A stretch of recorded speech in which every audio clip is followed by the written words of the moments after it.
the school year, and it looks like some really great stuff. So looks like they're very industrious people, making sure you're informed. So before I jump into the slide set, I was going to do 3 housekeeping things and then talk about 2 of my goals for this morning. So we'll start with the housekeeping things. First, I'm just going to do this right away. In the back, I have a table. I just brought some stuff if you have any interest. So the first would be a couple of recent newsletters that the Aquatic Sciences Center produces. So the Aquatic Sciences Center oversees 2 programs based at UW-Madison. One is called the University of Wisconsin Water Resources Institute, focuses more on groundwater, and then the Sea Grant College program, which is the focus of our talk today. And so if you want more water news after today, you can go in the masthead, the inside cover, and it's a free subscription, either written or emailed. So I'll put that down there so it stays out of my way. I put field notebooks back there. So we all know that we get our best ideas when we're in the shower, maybe. So you can take these in the shower with you. This is waterproof paper. This is like a real thing that water researchers use. This is a legit kind of field notebook. So people will take these out in the field and write down their field observations. And if you do grab one for your shower inspiration or your grocery lists or whatever, make sure you write in pencil, because if you write in ink, because it's waterproof paper, it'll smear and it's a big mess. So feel free to take one of those. And the key is it's got our URL on it. So that's why that's there. And this is just sort of, I had tons of these in my office. This is just a souvenir. I'm going to be talking a little bit about shipwrecks today. So I have a bunch of these back there. They have a little hole in them. Recreational scuba divers can clip these onto their equipment when they're diving wrecks in the Great Lakes. And it's got all kinds of information, schematic of the wreck they'll be diving, the history of the wreck. And we produce these in collaboration with the Wisconsin Historical Society. So I don't know that you'd particularly have a use for this, but it's just a little curiosity, and I had a ton of them. All right, so that was a piece of housekeeping. The second thing I was going to mention is, as Emily said, I retired. Like my last official date with the university was about 2 weeks ago. So my brain is not completely rewired yet. And rather than me standing up here and trying to say my former this or I used to do that, I'm just going to pretend I still work there. We're still just going to be in the present tense. That's probably neither here nor there to you, but I want to do that for myself, and I felt like I should just say that. And then my final housekeeping is that I understand we'll do questions at the end, and there's a high probability that I may not know the answer to your question. So if that's the case, I'll just make sure to get your contact information, or I'll work with Emily, and then I will go get your answer and come back to you. All right, so that's the housekeeping stuff. My two goals for today. So as Emily mentioned, I do communications work for this program. And one of my motivations in my job, which I love, is building environmental literacy, getting folks to understand environmental resources that we have around us, learning more about them. And then a goal potentially is, let's be better stewards of them. If you understand something better, you're going to be more invested in it. So I hope that you'll be more informed, your brains are expanded, but I also hope it speaks to your heart. I hope you're inspired with when we start talking about the Great Lakes, because this is an amazing resource right at our doorstep. It shaped our culture. It shaped our state. It offers recreation and respite of all kinds, supports ecosystems, and frankly, is an economic engine for our state. So that's my first goal. My second goal is I want to draw a connection between a few things this morning. So here's an audience participation part of the morning. It's kind of silly, and I think I know how this is going to go. But I'm going to say, okay, limber up your arm. And when I say something, raise your hand if you're familiar with it. So are you familiar with the Great Lakes? Raise your hand. Okay, perfect. That's why we're here. Are you familiar with the Wisconsin idea? All right, we're in Madison. A lot of folks know what that is. How about a land grant college system? Okay, this is kind of how I thought it was going to go. Now, before paid attention to this talk, had you ever heard of a Sea Grant college program? Oh, now I'm kind of surprised by that, because most people say I have no idea what that is. So anyway, that's my second goal for this morning, is to stitch together why all those things are connected. All right, so I can take my next slide. Just a little bit more about me. I grew up in Madison, so we have our own pretty great lakes here ourselves, Mendota, Monona, Wingra, Kegonsa. So I enjoyed paddling the lakes, swimming, just relaxing along the lakes. I also got to know Lake Michigan very well. I was born in Milwaukee. My grandparents lived there. So as I was growing up, we went to Milwaukee at least once a month, and a lot of that involved lake time. Through this job, I really also got to know Lake Superior quite a bit, which was a real privilege, right? So the other Great Lake that borders Wisconsin. So just a few weeks ago, I was along Lake Superior. That's a shot of Wisconsin Point. If you know Wisconsin Point, just in the city of Superior, it's this long spit that reaches out into the lake. I don't remember how many miles long, but impressive. And then the Apostle Islands. And I still have a lot of reasons to go to Milwaukee. So my daughter lives there, my son-in-law, and this is my almost 5-month-old granddaughter. So I am never going to miss an opportunity to brag up on her. So she's a lake girl herself. Okay, but back to the slides. So the waters themselves. You all know the mnemonic homes, right? And we all learned that. Huron, Ontario, Michigan, Erie, and Superior. Those are the 5 Great Lakes. I will suggest another one this morning. It's definitely more harsh sounding, but I like it because it shows the geographic spread of the lakes. And some of you may also know this, but another mnemonic would be some men hate each other. So Superior to the farthest west, Michigan, Huron, Erie, and Ontario. So that's just another little thing you're learning today. So I'll take the next slide. Um, our lakes started a long, long time ago, a long, cold time ago. This isn't really a glacier because we didn't have cameras. We weren't here 100,000 years ago. But we have the Great Lakes because of the glaciers. We often say they're gifts of the glaciers. So 100,000 years ago, the last ice age was the Wisconsin Ice Age. Mile thick sheet of ice scoured the continent, left depressions in the earth, and once the glaciers started melting, about 30,000 years ago, the water started filling in those depressions.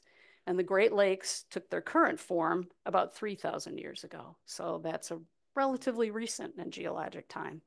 But thanks to the glaciers, we have the Great Lakes. Okay, I'll take the next slide. Thank you, Emily.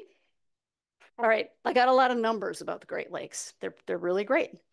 So the Great Lakes today hold an estimated 6 quadrillion gallons of water. That's a 6 followed by 15 zeros. 20% of all the unfrozen, drinkable fresh water on the surface of the earth, 20% is right here in our area in the Great Lakes. And in the US, that's 95% of our surface water. If we emptied the Great Lakes, drained them, and then let it flood over the continental United States, we'd be submerged in 9 feet of water over the entire continental United States. The Great Lakes coastline is more than 4,500 miles long. So longer than the US Gulf and the US Gulf coast combined. A lot of times when I would talk to my friends in these salty states, the saltwater states, they'd be very dismissive of the Great Lakes. I'm like, let me give you all these facts just here. Another fact about the coastlines, the shorelines, is if you unraveled them around all of the Great Lakes and then stretched them, they would go almost 50% around the globe. So about 45% around the globe, the shoreline would stretch. So we're talking a big deal. These really are great. I'll take the next slide. The Great Lakes are unique among lakes of the world in that they're interconnected. And I like this slide because you got your some men hate each other again. But it shows the connecting points, the St. Mary's River, down to Niagara Falls, out into the Atlantic Ocean. So, and a thing to know about if a drop of water would fall in Lake Superior today, a drop of rain or a drop of water from a tributary river, it would take 200 years to make that journey from Lake Superior all the way over to the Atlantic Ocean. Next slide. Seen from space, of course, you've got the Great Wall of China, but you got the Great Lakes too. So they're a very descriptive, identifiable feature of our planet. The Great Lakes are so great that they affect the weather. around them. So you've all, of course, heard of lake effect snow, or there's the tourism slogan of Milwaukee, it's cooler by the lake. Um, the Great Lakes, like oceans, have currents, waves.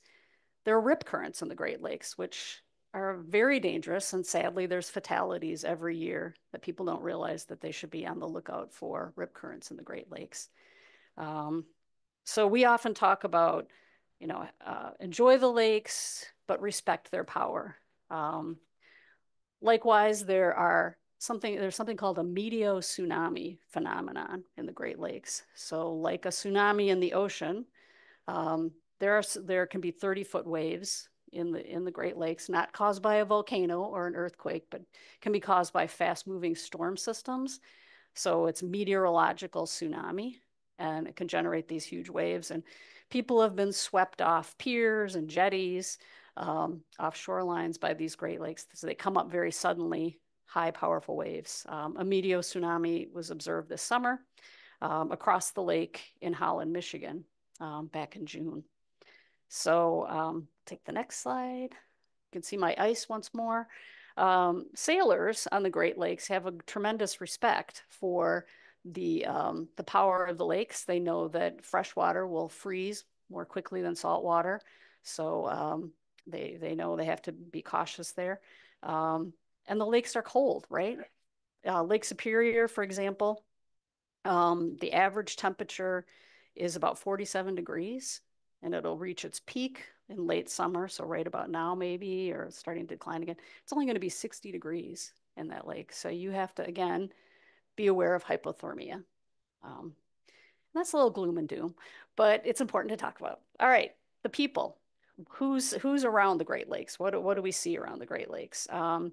24 million people in the US and 9.8 million in Canada in the basin. So that's about 34 million people.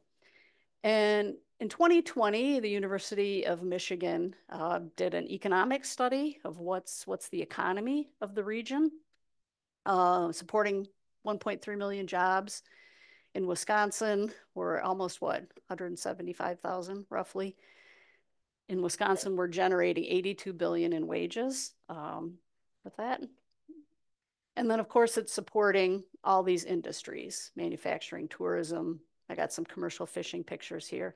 And of course, here in Madison, we get our drinking water for, our water for cooking, bathing, drinking, comes from our groundwater. But if you live in Great Lakes communities, not every one of them, but many, you're also drinking the water in the lakes. So it's literally a lifeblood for people.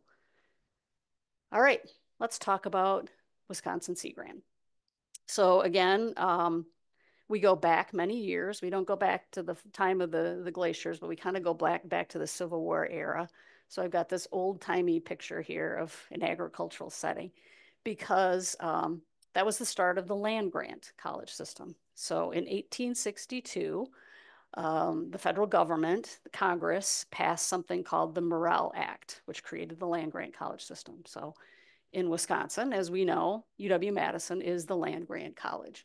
And I'm just going to pause for a moment here and just acknowledge something that I think as a society we've been in recent years have had long overdue but important conversations about what that system is and literally what it's built on. So of course that land wasn't just sitting there.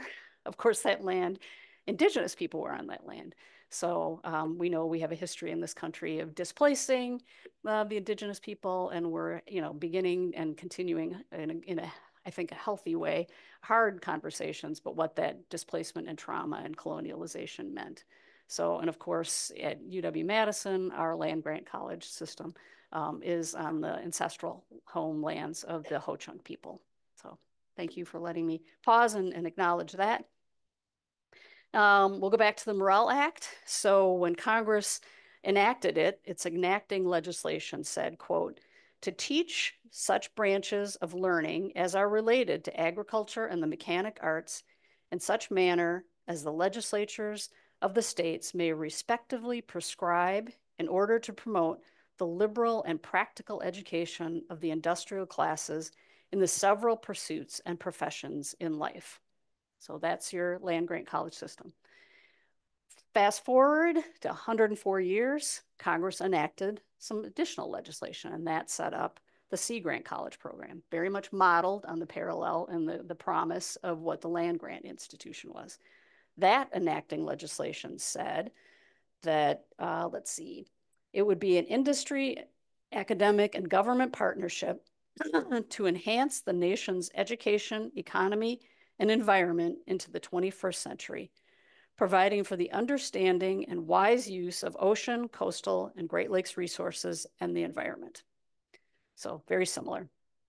And essentially what Sea Grant does is in its name, make grants to fund research to benefit the waters. And just like the Wisconsin idea, whose tenant is the boundaries of the university are the boundaries of the state, vice versa, things that get discovered in a land grant college system, things that get discovered through a Sea Grant research, both are then shared with the people of the state. So just like a land grant college research project may increase corn yield or lead to increased milk production, and then you've got extension folks taking that information and going into the farming communities and sharing it with the people who can use it. Same thing with Sea Grant. We're out meeting with resource managers at the DNR. We're meeting with local officials. We have fisheries specialists who are taking that fisheries research and sharing it with people who can use it. So that's why we say that Sea Grant is the embodiment of the Wisconsin idea. Okay. Now, Sea Grant today. As I already alluded to, the salty coast people, and people will often say, sea as an ocean in Wisconsin? I don't get it. I don't understand. And we say, well, the Great Lakes are the inland seas. They're the sweetwater seas. Wisconsin has more than 1,000 miles of Great Lakes coastline, and more than 1 million acres of Lakes Michigan and Lake Superior are within our state boundaries. If we've got a coast, we're part of the Sea Grant College program.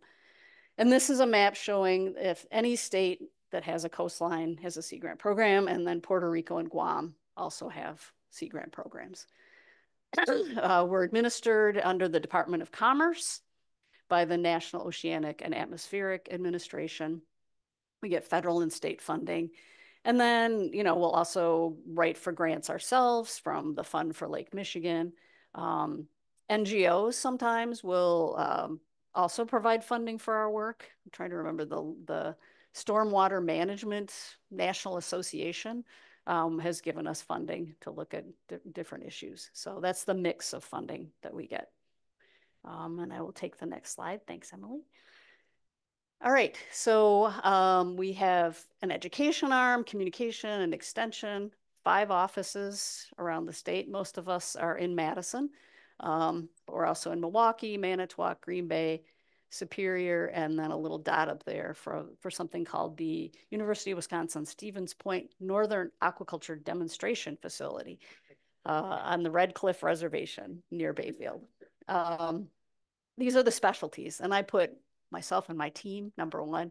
So as I said, we're the embodiment of the Wisconsin idea. We're taking the things that we learn from researchers. We're helping to collaborate with all sorts of groups around the state and around the larger Great Lakes Basin. Communications, we have all those skills: writing, podcasting, social media, graphic design, building websites. We have a coastal engineer on staff. We do research on emerging contaminants.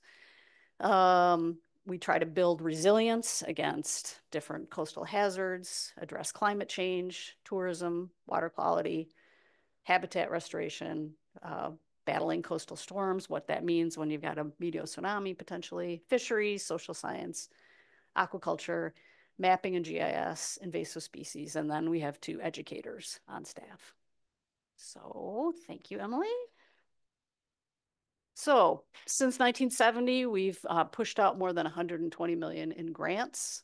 Any campus in the state of Wisconsin that allows for its staff to conduct research can apply for these funds. So a lot of it's, folks within the university system, but it's also St. Norbert's or Marquette. They've also gotten funding from us through that system. what else do I want to say about this? The way the research works is it's a 2-year cycle. And so at the start of the cycle, we'll put out what we call an RFP, request for proposals. What are some Great Lakes challenges and opportunities? We would be interested in having you submit some research for us on that. People submit pre-proposals, which are just very shorthanded. Here's an idea I have. Submit that to us. That usually is about 70 to 75 of those we get. We put together a panel of experts from not only around the country, but maybe even internationally on a fisheries question or climate change question. They'll review those proposals and say, is this doable? Is this budget reasonable? Is this an interesting research question? Is it a relevant research question? It might be a really cool idea, but is that going to result in serving anybody? So then we encourage maybe half of those, 30 to 35. And anybody can still submit, even if they're not encouraged. They'll always get feedback on their proposal. Submit another 30 to 35. And depending on the dollars available, we'll fund 12 to 16 in a 2-year period. It's usually about $2 million, so $1 million a year is going into these. And we also fund usually 1 or 2 education-focused proposals. So if you want to flip to the next one, this is where we're at. We're in 2024 to 26. We're funding a couple different research projects on PFAS, that per and polyfluoroalkyl substances.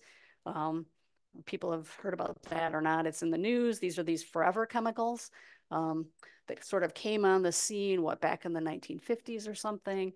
They're in our cookware, our water and stain resistant clothing, on fabrics, on carpeting.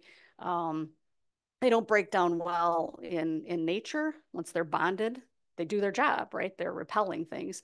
But we're finding they're building up in people and in other organisms and causing health problems. So I'm sure you've heard about that in the news. Microplastics is an increasingly big concern in our waterways. We're funding some work on some research team on the Madison campus who are trying to develop little screens to look at nanoplastics and how those are moving around in the environment and getting bioaccumulated in fish, and then we eat the fish, and then we've got microplastics in ourselves, and what does that mean? So it's not always cheerful stuff, right? But that's why we're researching it and getting to a more solutions on that.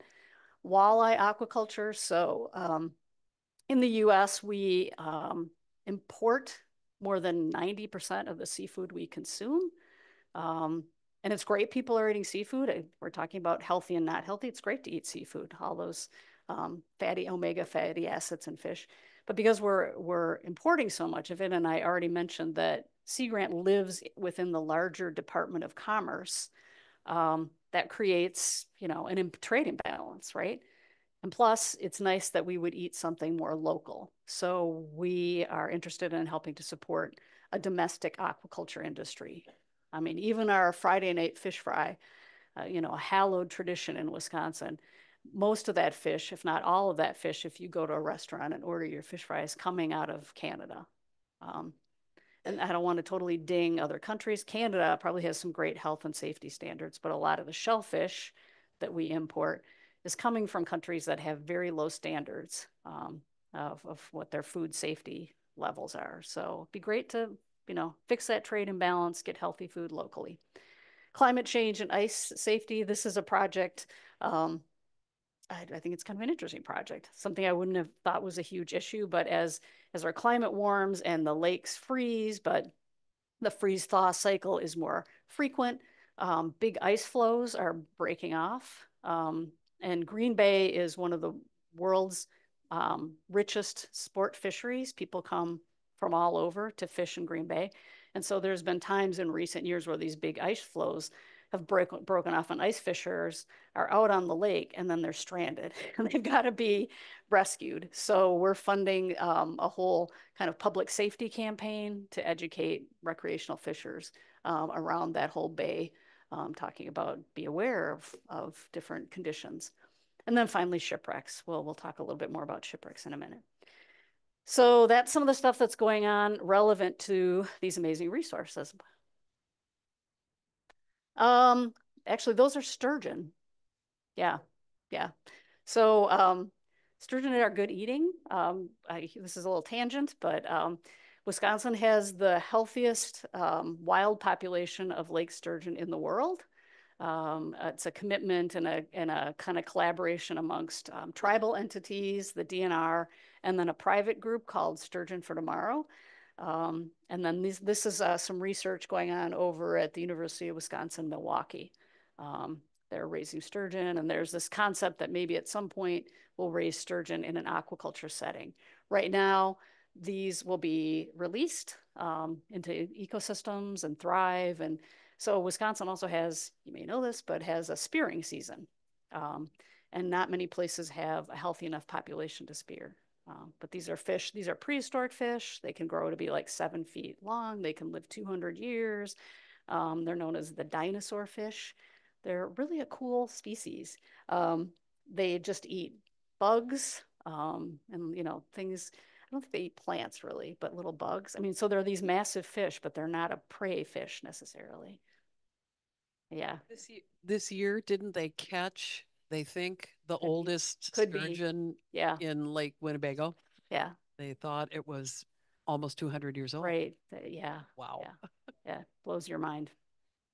And it's a real success story because, like, you know, so many things, they were basically extirpated from Wisconsin from overfishing and pollution. And as I said, these entities work together to bring them back to this very healthy population. But yeah, okay, thanks. I had to remember to repeat the question for people online. So, Is aquaculture another name for farming? yeah. Is aquaculture another name for farming? Right. Aquaculture would be another name for farming. So whether it would be raising fish in tanks, or they have them outside in ponds, or they have them in this thing called raceways. So yeah, people see an increasingly promising way to grow fish in Wisconsin. Perch, walleye, trout. Um, yeah, those are some of them. Yeah. Okay. This is a little inside baseball-y kind of thing, talking about Sea Grant, but I thought I would talk about the framework by which we do put out a call for research proposals and then do our extension and communications work. And then I'll give you some examples in each of these areas, just so you get a better sense of, maybe a deeper sense of what it is that we work on. So we'll start with resilient communities and economies, if we could. You want to zip? Thank you. All right. So this is sort of the things we work on in resilient communities and economies. Supporting the economies of our coastal communities, planning for, mitigating, emergency responding to natural processes, natural hazards, and planning for, mitigating, or emergency responding to climate change. So my sample project here, if you want to jump one more, is shipwrecks. And you might say, shipwrecks? What does that have to do with resilient communities and economies? Shipwrecks is big business, actually. People come from all over the world to dive the Great Lakes. Our waters are not salty. Thanks to invasive mussels, they're clearer than they used to be. And that's a whole process we could talk about. But anyway, the Great Lakes are a popular destination for divers. There was also within NOAA, within the National Oceanic and Atmospheric Administration, they have a Sea Grant program, and they also have something called marine sanctuaries. These are dotted around the country. Most of them are in saltwater places, but there's now two in freshwater. One is up in Alpena, Michigan, and it's focused on shipwrecks. And then Wisconsin recently got a shipwreck coast marine sanctuary. And this is just like a boundary area. It's meant to be a conservation area. It doesn't mean it's walled off and no use can happen within there. It's just a heightened education tool. There's usually a visitor center that's built within this area. So in Wisconsin, the Wisconsin Shipwreck Coast Marine Sanctuary starts down in Port Washington and goes all the way up to Two Rivers. And as I said, it's focused on shipwrecks. So I didn't look up their economic numbers, but I did look up the Alpena, which is up in Michigan. They've had a shipwreck sanctuary for 20, 25 years, long time. And so they did a study that showed just in tourism, people coming to the area in a single year, it's worth $100 million. So it's people not even necessarily, even if you're not a diver, it's like pulling in things like maritime history museums, or people are really into lighthouses. So that's all part of this kind of coastal maritime heritage attraction. So that's a long way to say that's why it's in this category of RCE, is our shorthand way of resilient communities and economies. So I got a lot more to say. And sorry, Emily, got to go back to shipwrecks. Got lots more to say about shipwrecks. People like shipwrecks. And one of the things that I like to talk about shipwrecks is because they're a great gateway to talk about the Great Lakes themselves, right? Because you're talking about our cultural heritage. You're continuing to talk about the economics, present day, but past day. That shipwrecks plied the Great Lakes, and that was our form of commerce. Those were the highways of the day. I will say that people may think about Great Lakes shipwrecks, and maybe what often comes to mind for people is the Edmund Fitzgerald, right? We got a song about that. We got an earworm about that. That ship left from the port in Superior, but it didn't sink in US waters. It actually sank in Canadian waters. So we, in collaboration with the Wisconsin Historical Society, have a website called wisconsinshipwrecks.org. And it lists more than 700 of the known wrecks in Lakes Michigan and Lake Superior. But it doesn't list the Edmund Fitzgerald. I mean, it's in there, but it just says, we don't have a lot of details on this. It's technically not a Wisconsin shipwreck. But there's a whole lot of other shipwrecks you can explore there. More than 70 of those wrecks are listed on the National Register of Historic Places. Wisconsin has more shipwrecks listed on the National Register of Historic Places than any other state. And it's not that we had, more careless ship captains that sank more frequently. It's just that we've really been intentional about wanting to survey and preserve and share that kind of a history with people. In some instances, sadly, it's the final resting place of people. All right. Yeah. Are there ever bodies in the correct. shipwrecks? Yeah, correct. And they are left there. That's and so it's an honor for it's another way to honor those people who have gone down. So Sea Grant for more than 30 years has funded the work of the Maritime Archaeology Program at the Wisconsin Historical Society. Interestingly enough, I'm not meaning to totally bash the Historical Society by any means, but they don't put a lot of resources in it. And so we do through Sea Grant, because again, we value what they bring to our knowledge. And like, as I said, they're a great springboard for just trying to understand the lakes themselves, water quality, invasive mussels, what that's done to things. So you're not maybe just talking about the shipwrecks, but you're talking about other conditions.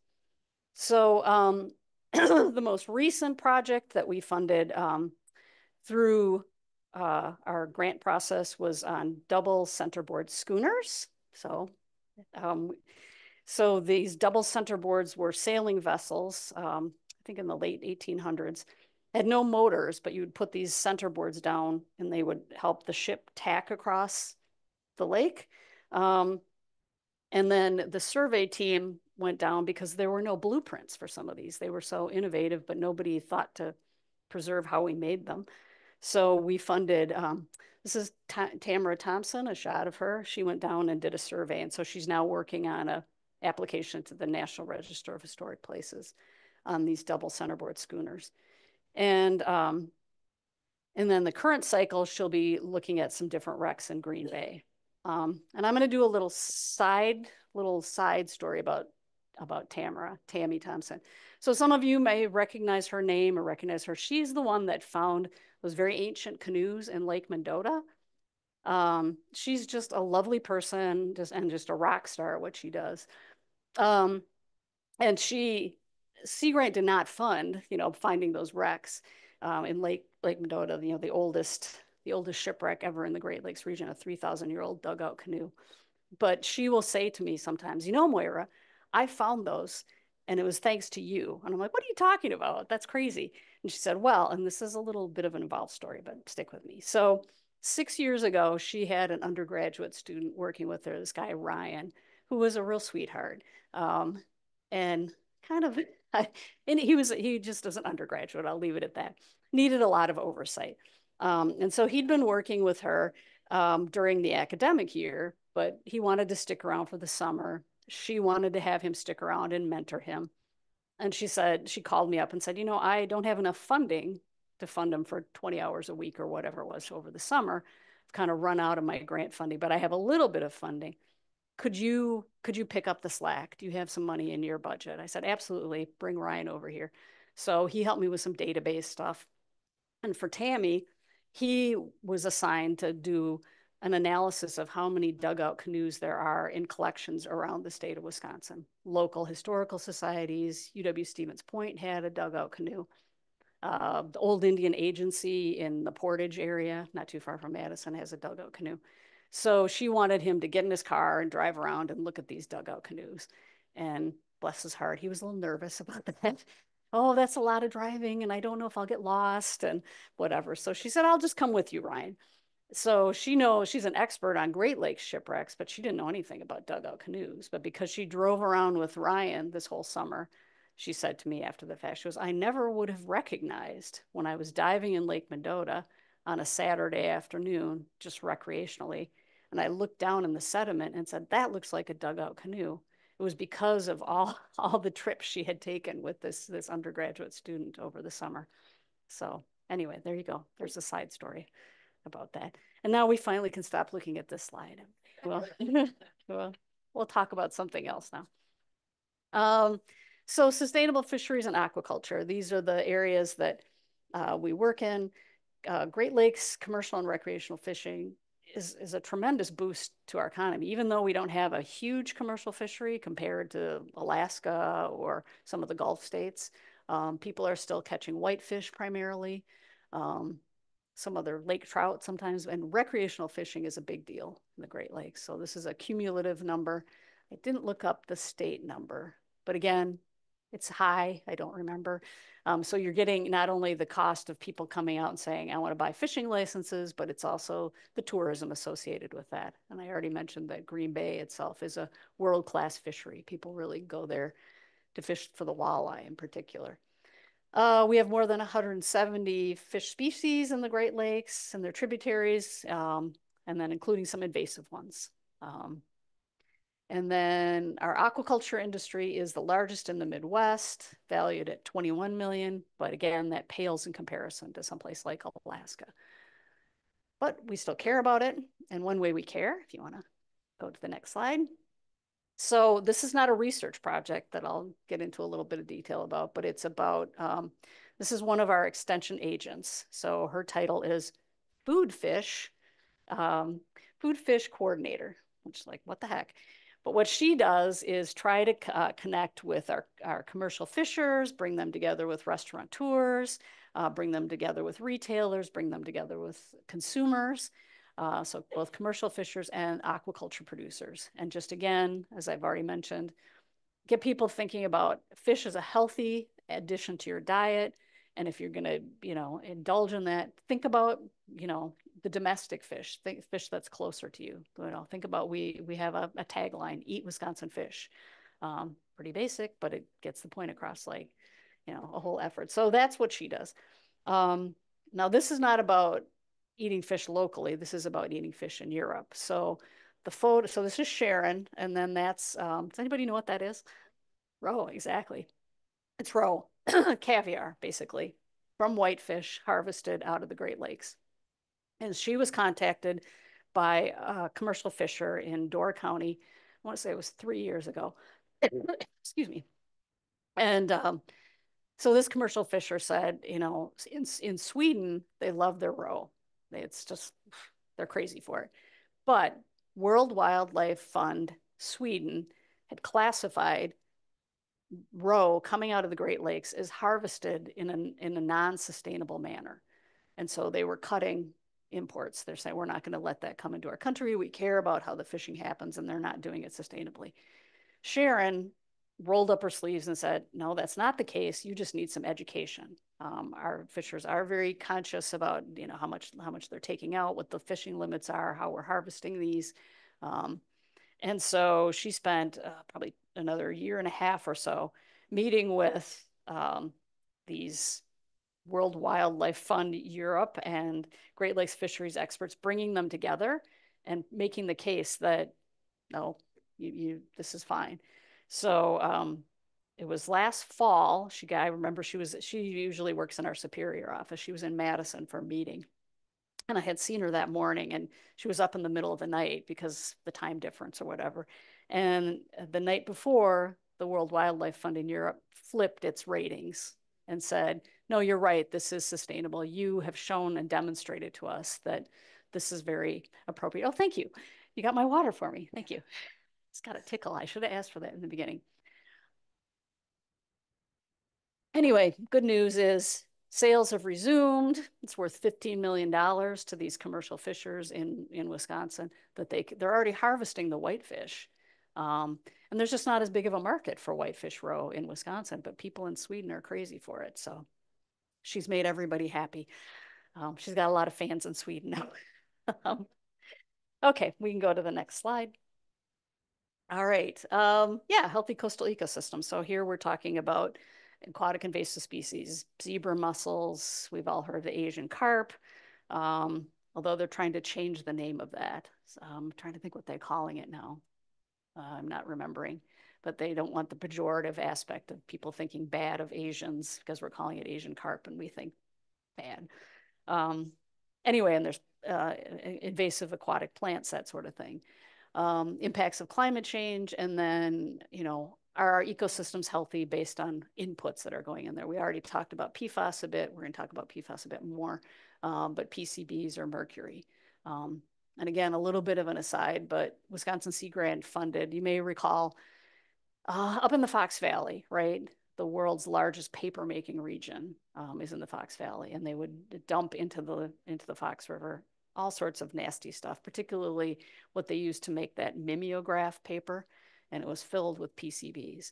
So anyway, the world's largest cleanup of PCBs just concluded, I think 2 years ago. All the contaminants in the fish and the sediment and the water have been cleaned up based on research findings that Sea Grant, starting in the 1970s, had done like some baseline studies and continued to fund studies to say, is this working? So it was the EPA worked on that along with the DNR. So we can have these depressing things happen, but we also have the wherewithal to clean them up. Okay, now we can go on. But yeah, I'm going to talk some more about forever chemicals. So this is my boss, Christy Remicall. She's probably the preeminent PFAS researcher in the state, and plus just a really nice person. So she had done some earlier work on PFAS showing how, so I talked about that, right? That we used it. It's in these very common household products, but it's leached into groundwater. It's in our rainfall. It's in our surface water. And she had demonstrated that there's a firefighting foam production facility near Peshtigo. And it's flowed, so it's contaminated the groundwater underneath this site in Peshtigo near Marinette. And it's moved through the groundwater into the Great Lakes. And so she used this kind of fingerprinting technique to show it originated here and it's ended up here. And this will be important. This technique she's used will be important as we start doing more and more cleanup, understanding what its source is. I mean, you can see it's ended up here, but where did it begin? And so you want to backtrack and clean it up from its source. So that was something she did earlier.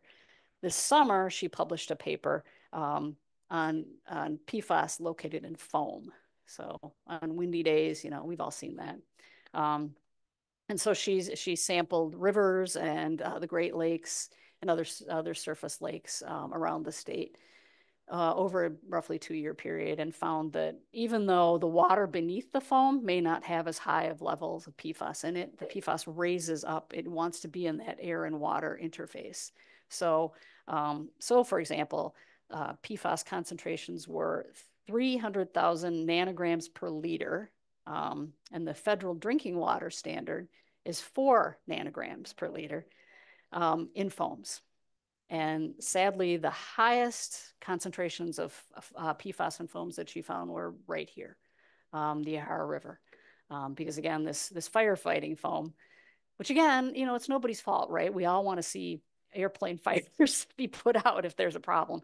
But if all these waterways near airports are really, where we're seeing a lot of, also where we're seeing a lot of PFAS. French Island in La Crosse is near an airport, and people there have been drinking bottled water for years because they're drinking their groundwaters contaminated by PFAS. So again, not cheerful, but Christy's working on it. She also, this spring, we had some very happy news coming out of Congress. Congressman Mark Pocan from this district was able to secure $1 million to start a PFAS Center of Excellence on the UW-Madison campus that Christy will run. And it's going to be a great way to just convene lots of different PFAS researchers, not just her detection stuff, but people who are working on cleanup stuff. And so the funding will help with her be able to do some mini grants from that. And plus she was very excited to buy some kind of instrumentation, which I am no scientist, but she was very excited about this instrumentation she could buy, some expensive piece of equipment that could run water samples much more quickly. So there you go. That's something more cheerful. All right. And then we're going to talk about environmental literacy and workforce development, which is particularly marine science literacy, but we want to, again, build that sense of stewardship and inform science-based decisions. And we want to use our ability through Sea Grant to reach both lifelong learners and K through 12 groups. And let's see, I just have this one to show. So this is a project of a professor on campus, Michael Notaro, who got some grant funding. He's working with school children in groups, and certainly not every school child in the city or the state of Wisconsin. He's got school kids in Beloit, the Green Bay area, the Door County area. And he's working with them to categorize and photograph snowflakes, which is cool. And then they will check the declining levels of snowfall in the state, and then put it into this national, international database. And it's a great way to get kids involved and thinking about something that, is a part of our lives, and is rather artistic. Okay. And then I'm ending up with this lovely shot of Bradford Beach in Milwaukee, taken by my colleague, Bonnie Willison, who's got a drone. Just showing our state, with just a reminder that just 3% of all the water on Earth is freshwater, and we've got 20% of that right here. And then a final statistic that more than 2 billion people today are affected by water supply challenges, whether it's not enough or contaminated water. So yet another reason to be inspired and appreciate what we have here. So thanks for your attention.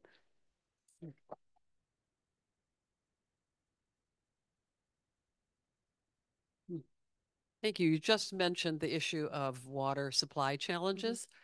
Did the Sea Grant program have any involvement in the decision to draw water from Lake Michigan for Waukesha?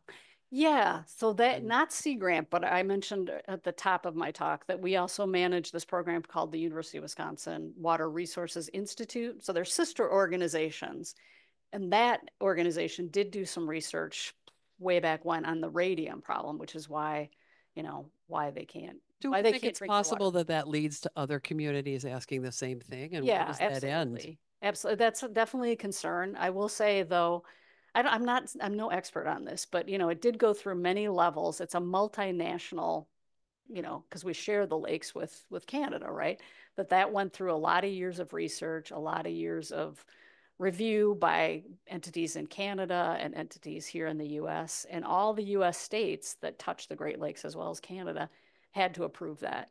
So I think it was really a case of, this is a population of people who have no access to good drinking water. They can't drink their groundwater. So where's it going to come from? There's not enough surface water for them to draw from, except outside the basin. Because that's the trick, right? That communities within the Great Lakes Basin, geological basin, can have access to the Great Lakes water for their uses. But these people are just over the edge. So they're building this pipeline. And I don't know if they've started taking it yet or not. But yeah, they could be. Yeah, but you raise a good concern. And yeah.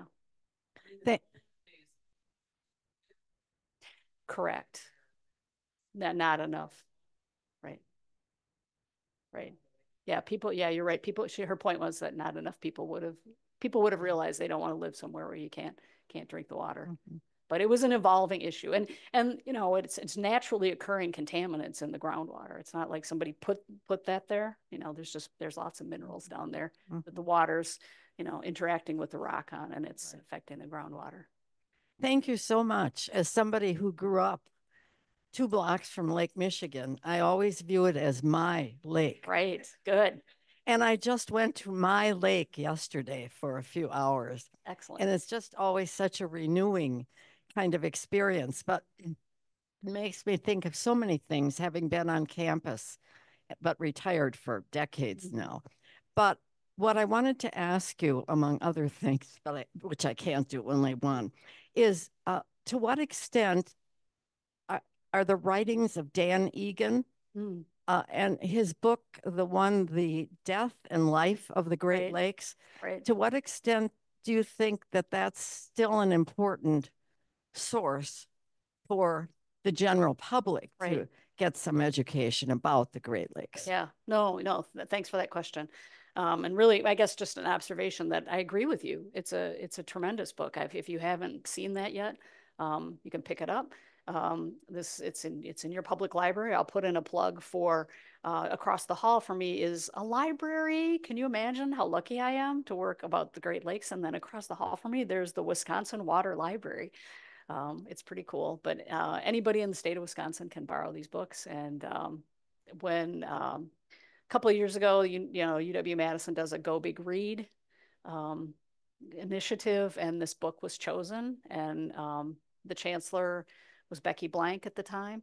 And she said, I chose that book because so many of our students actually come from communities that touch the Great Lakes. And you're right, it's an amazing book that just takes you through the history of the management of the lakes and why we are where we are in terms of pollution in the lakes, what we can, you know, just water use, the stocking of the lakes, and how, you know, there's these salmon in the lakes, but they're not native to the Great Lakes.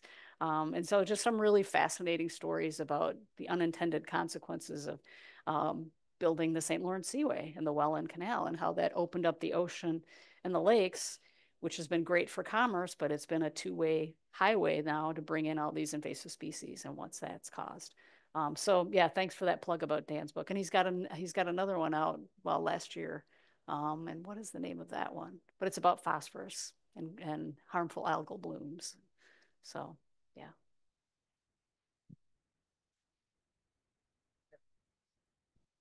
Yeah. I have a question about aquaculture. I've heard that it can be very polluting. Right. So probably what you've heard about that is these net pens in the oceans. I don't know, I stand here and anything can happen, right? But I would make a prediction that they'll never allow net pens in the Great Lakes for that reason, because they're, you know, and there can be escapes. You know, you might be raising a fish that's not native to an area, but then it gets out, and then we have this whole same kind of issue. Aquaculture in Wisconsin is either in ponds or raceways, like I said, so it's very contained, or it's within buildings. So Wisconsin has the world's largest on-land aquaculture facility up near Eau Claire. It's called Superior Fresh. So they sell Superior Fresh salmon at Festival Foods. They sell lettuce, and it's a closed loop system. So the water comes in, you can propagate your fish. They raise these salmon until about market size, about 7 pounds. But the effluent of the fish then is piped into an enormous greenhouse. Like if you've ever driven up, you're driving like up to the Twin Cities or something on the interstate, and it's near Hickston. You look to the left, there's this on the side of a hill, it's this glowing purple. It's an enormous greenhouse, and they're growing microgreens in there. And the effluent from the fish is fertilizing the greens. So it's this whole closed loop system, and anything that's then released back into, you know, the outside of that closed loop system is like 1% of the water. So it's not very much contamination, or if it is, it's just fish contamination. So, but it's a good concern, and it's good to stay on top of for sure. But I think in Wisconsin, we're doing it in a regulated, right kind of way, you know, providing that local fish providing jobs. It's pretty cool. Yeah. So my question is very simple. When we were sitting on the shores of Lake Michigan with our family this summer, did the Great Lakes have a tide? They have something called a seiche, which, and I wish my coastal engineer, Seiche, wish my coastal engineer colleague was here. But I've always had it explained like it's like in a bathtub, you know, when you slosh some water, it's a very contained space. And so that wave action, yeah. So was that your question? Yeah, you do have waves. Yeah. And it's not really a tide though. It's a kind of a sloshing kind of thing. So it's not really affected by, I don't think it's affected by the moon or anything, but it's, yeah, there's definitely waves and yeah, the station. Yeah, yeah, yeah. And you've got the rip currents, as I said. Yeah, yeah, undertow. Anybody else? All right. Moira, thanks. Thanks everybody for your attention. Yeah, thanks appreciate it. everybody for coming. So next week is Charles Franklin. Yeah, so next week, sure to come back. We have pollster Charles Franklin speaking, so that should be really good.